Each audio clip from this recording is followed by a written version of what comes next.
Cash comes, cash goes. You might be familiar with this somewhat upsetting concept as you watch your own finances change often.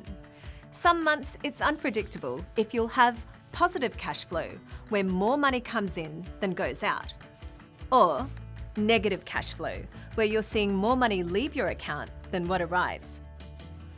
Council's income can also be uneven at times, just like rainfall. Fluctuations in rainfall can fill a dam to different levels at different times of the year, but ultimately, you need to keep some water in the dam at all times. Councils receive money from grants, rates, and other income sources. Grants may be received as a large portion in advance or in lump sums at different times. For example, the Financial Assistance Grant, which councils receive each year and can spend on day-to-day council running costs, is often paid in advance. Sometimes a large portion is prepaid in June for use across most of the next financial year. Rates are dependent on council's billing cycle, and cash may arrive early in the financial year or quarterly. Council's expenses are generally more uniform throughout the year, but there are exceptions like big payments that go out at certain times of the year, or there may be expenses paid before corresponding income can come in.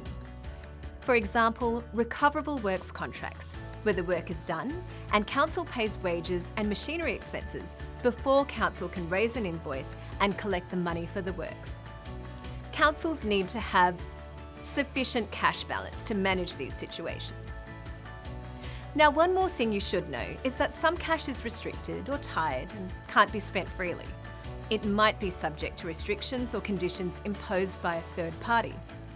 For example, grant funding received to pay for a skate park might have conditions to only be used for the skate park, and if it's not used within a year, it may need to be repaid.